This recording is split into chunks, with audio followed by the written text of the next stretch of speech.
Welcome to the lecture for Chapter 11 that examines how PR practitioners can reach diverse audiences. Today, minorities constitute 1/3 of the U.S. population, and it is projected that by 2042, minorities will make up the majority of the total population. It is important to know diverse audiences, but we need to keep one key thing in mind as we talk about the characteristics of each demographic. It is never okay to enforce negative stereotypes about an audience. Research can provide tendencies or commonalities among races and ethnic groups, but PR practitioners should never highlight negative stereotypes. Let's begin by analyzing three ethnically diverse audiences in America: Hispanics, African Americans, and Asian Americans. Today, 1 in 6 U.S. residents is Hispanic, and it is expected to grow over the next few decades. PR campaigns are increasingly focused on this group. Research indicates that Hispanics prefer ads in Spanish over English, although younger Hispanics are more comfortable with English.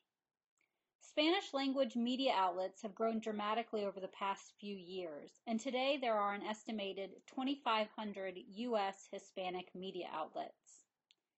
Radio is an important way to reach this group, and Hispanics listen to 26 to 30 hours of radio a week, higher than the general population.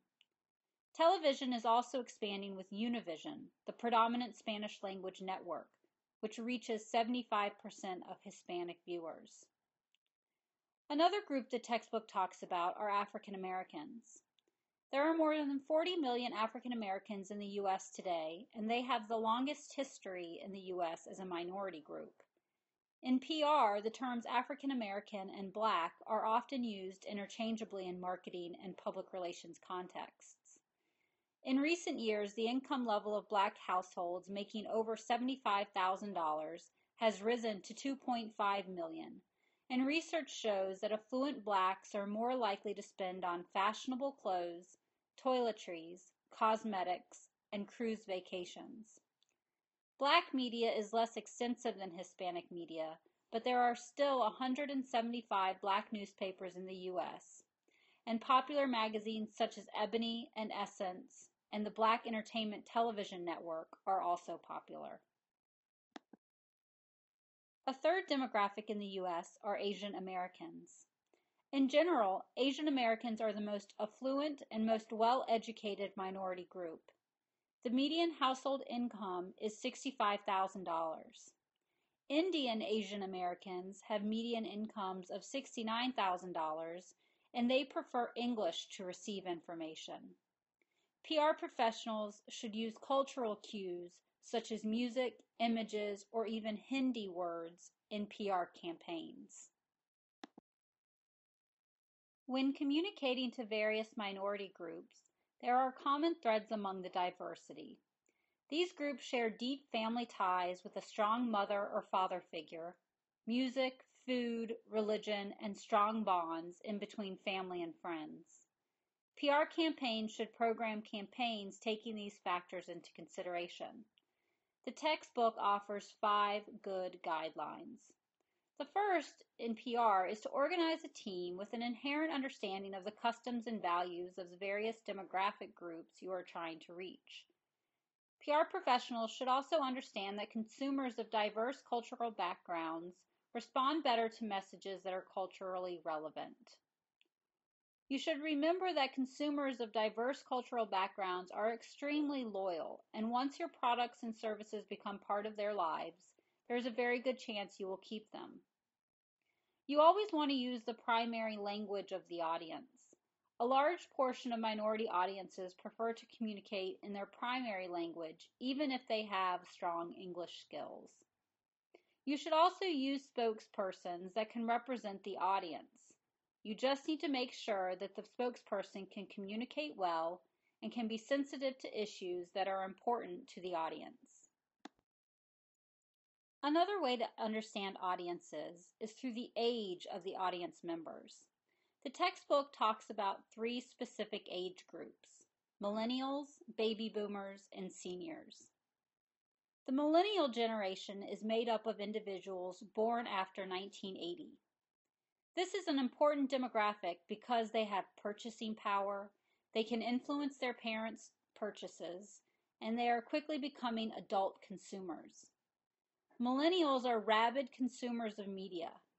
95% of millennials use a cell phone, 75% have a profile on a social networking site, and 20% have posted a video of themselves online. The second age group is baby boomers.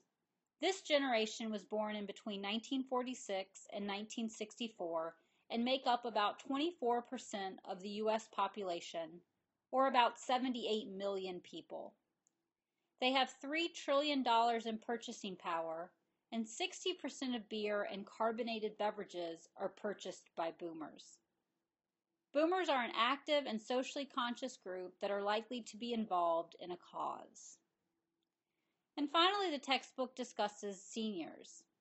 This group is made up of men and women 65 years and older.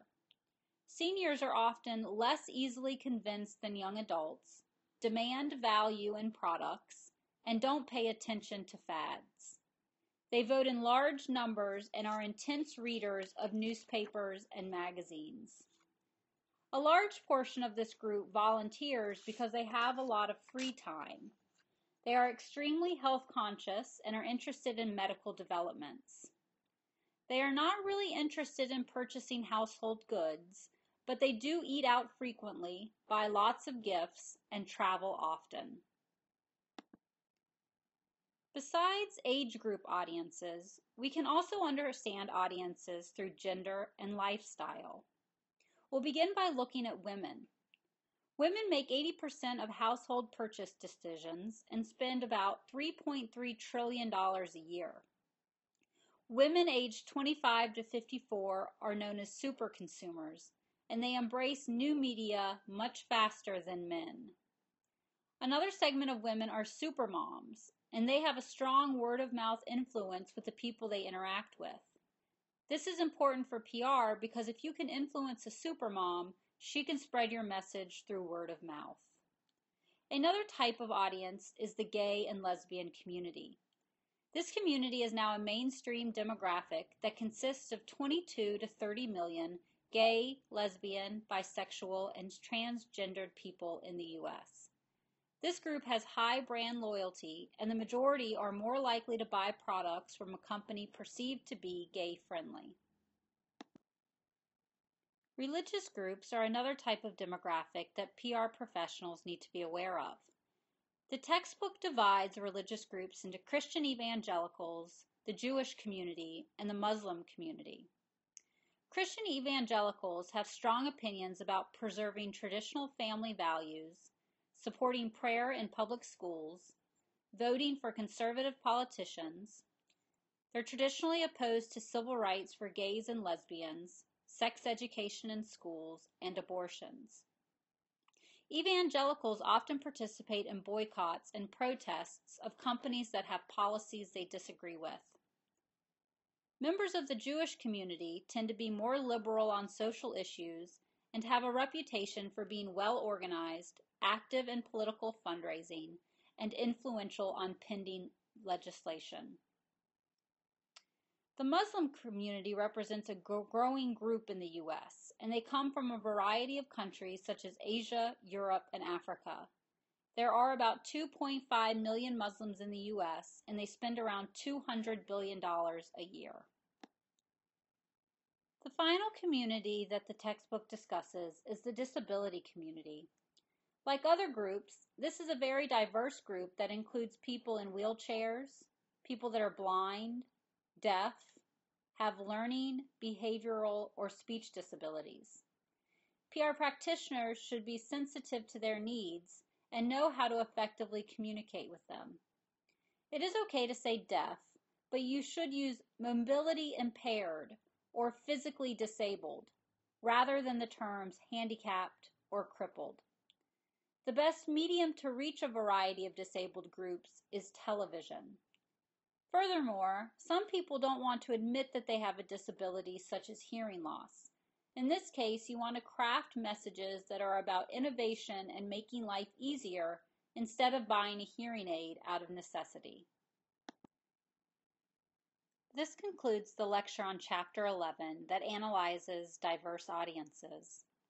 We discussed Hispanics, African Americans, Asian Americans, the millennial generation, baby boomers, seniors, women, the gay and lesbian community, religious groups such as Christian evangelicals and the Jewish and Muslim communities, and the disabled community. The secondary research the chapter provides should help you craft messages tailored to each specific group. You must remember, however, that you need to be sensitive to group concerns and never enforce negative stereotypes about a group. Thank you for listening.